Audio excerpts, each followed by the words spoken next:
One. Two vessels A and B. ఒక vessel, ఒక పాత్ర ఉంది ఏ, ఇంకో పాత్ర ఉంది బి. రెండు వెజల్స్లో మిల్క్ అండ్ వాటర్, పాలు మరియు నీళ్లు. ఇక్కడేమో 5:2, ఇక్కడేమో 7:6. The ratio of the quantities in which the mixtures are mixed into vessel C. ఇది వెజల్ ఏలో ఉంది, ఇది వెజల్ బిలో ఉంది. కలిపితే నాకు వచ్చేది 8:5. కలిపితే నాకు వచ్చేది 8:5. ఐదర్ మిల్క్ అయినా, మిల్క్ పరంగా అయినా క్వశ్చన్ తీసుకోవచ్చు, వాటర్ పరంగా అయినా తీసుకోవచ్చు. మన కన్విక్షన్ కోసము మిల్క్ ఇక్కడ ఏమవుతుంది, మొత్తం 7 పార్ట్స్లో ఇది 5 పార్ట్స్. ఇక్కడ మిల్క్ ఏమవుతుంది, మొత్తము 13 పార్ట్స్లో ఇక్కడ 7 పార్ట్స్. ఇక్కడ మిల్క్ ఏమవుతుంది 8 parts out of 13 parts. 8 parts out of 13 parts. 1/13 అంటే 7.7. 7 7s are 49%. ఇదేమో 49%. 1/7 ఏమో 14%. 14 5s are 70%. ఇది తక్కువ వాల్యూ, ఇది ఎక్కువ వాల్యూ. సో ఏంటి సార్ మనకు అలిగేషన్ కాన్సెప్ట్ ఏంటి, లెఫ్ట్ హ్యాండ్ సైడ్ తక్కువ వాల్యూ రావాలి, రైట్ హ్యాండ్ సైడ్ ఎక్కువ వాల్యూ రావాలి. ఈ రెండింటిని కలిపిన తర్వాత వచ్చిన సగటు రావాలి. ఎక్కువ వాల్యూ మైనస్ సగటు బై సగటు మైనస్ తక్కువ వాల్యూ. ఇదేమవుతుంది, A is inversely proportional to B. Alligation ఎప్పుడు ఉపయోగపడుతుంది, రెండు ఇన్వర్స్ ప్రపోర్షన్లో ఉన్నప్పుడు. స్పీడ్ మీద అలిగేట్ చేస్తే టైం వస్తుంది, ప్రైజ్ మీద అలిగేట్ చేస్తే కన్సంప్షన్ వస్తుంది, పొడవు మీద అలిగేషన్ పెడితే వెడల్పు వస్తుంది. రైట్, రెండు ఎప్పుడైతే మనకు ఇన్వర్స్ ప్రపోర్షన్లో ఉన్నాయో అప్పుడే అలిగేషన్ ఫామ్ అవుతుంది, అప్పుడే అలిగేషన్ ఉంటుంది. అలిగేషన్ ఎప్పుడూ కూడా డైరెక్ట్ ప్రపోర్షన్కి కాదు సార్, ఇన్వర్స్ ప్రపోర్షన్కే ఉపయోగపడుతుంది. ఇన్వర్స్ ప్రపోర్షన్కే ఉపయోగపడుతుంది.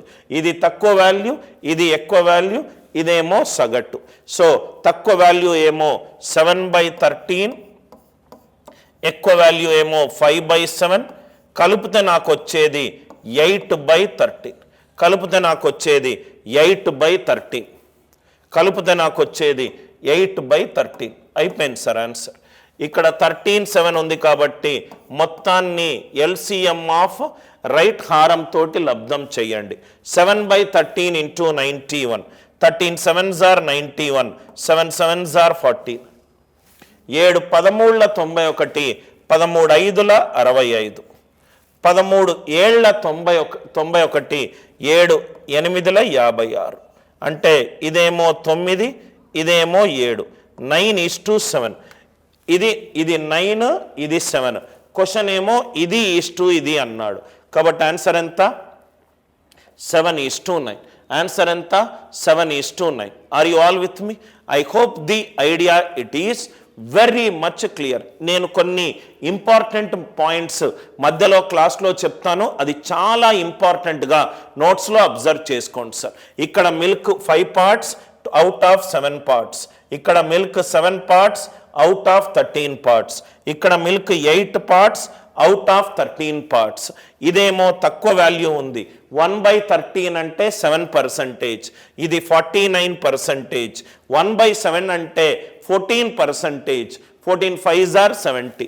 ఇది అరౌండ్ 49, ఇది 64, ఇది 8/13, ఇది 8/13. సో కాబట్టి ఇది లోయెస్ట్ లెఫ్ట్ హ్యాండ్ సైడ్ రాశాను, హైయెస్ట్ రైట్ హ్యాండ్ సైడ్ రాశాను. వాటి మధ్య అలిగేషన్ చేస్తే వచ్చిన వాల్యూ ఏం రాశాను. రెండు ఇంపార్టెంట్ పాయింట్స్ దయచేసి నోట్స్లో రాసుకోండి. ఏ అండ్ బి కనుక ఇన్వర్స్ ప్రపోర్షన్లో ఉంటే, ఏ అండ్ బి ఇన్వర్స్ ప్రపోర్షన్లో ఉంటే అప్పుడే అలిగేషన్ ఉపయోగపడుతుంది, అప్పుడే అలిగేషన్ ఉపయోగపడుతుంది, అప్పుడే అలిగేషన్ ఉపయోగపడుతుంది. ఆన్సర్ చూడంగానే, నేను ఫస్ట్ ఈ క్వశ్చన్ చూడంగానే నాకు టక్కున వచ్చిన ఐడియా ఏంటంటే ఈ రెండు అయితే ఆన్సర్లు కావు, ఈ రెండు అయితే ఆన్సర్లు కావు. మిగతాది మూడోది నాలుగో దాంట్లోనో రైట్ ఒకటే ఆన్సర్. సార్ అది ఎలా చెప్పారు సార్ అని అంటే, ఇక్కడ చూడండి సార్, ఇది 7/13, ఇది 8/13. వీటి మధ్య గ్యాప్ చాలా తక్కువ, కాబట్టి ఆన్సర్ అనేది <1 ఉండాలి. ఎందుకంటే ఇది మైనస్ ఇది మైనస్ A2 మైనస్ ఇది చేస్తాము, ఈ వాల్యూ పెద్దది, ఇది మైనస్ ఇది చేస్తాం, ఈ వాల్యూ చిన్నది, డినామినేటర్ పెద్దది, న్యూమరేటర్ చిన్నది. అందరికీ అర్థమైంది కదా సార్? ఇది తక్కువ వాల్యూ, ఇక్కడ చూడండి సార్, ఇది తక్కువ వాల్యూ, ఈ రేషియో చూడండి, దీనికి ఇది 8/13, ఇది 7/13, గ్యాప్ చాలా తక్కువ, డినామినేటర్ గ్యాప్ తక్కువ, ఈ వాల్యూ ఎక్కువ, కానీ నాకు రివర్స్ కావాలి కాబట్టి right. So numerator should be less than denominator. 4:3 కాదు, 13:9 కాదు. ఇట్లాంటి ఇంపార్టెంట్ కీ పాయింట్స్ మీకు జనరల్గా ఎక్కడా దొరకవు. అట్లా మీరు చూస్తే చాలా వరకు ఆన్సర్ ఆప్షన్లను మీరు ఎలిమినేట్ చేసుకోవచ్చు. ఆన్సర్ అంతా 7:9. చాలా క్వశ్చన్ని కరెక్ట్గా అర్థం చేసుకుంటే నాకు తెలిసి ఈ పేపర్ కష్టమే కాదు సార్, నాకు తెలిసి ఈ పేపర్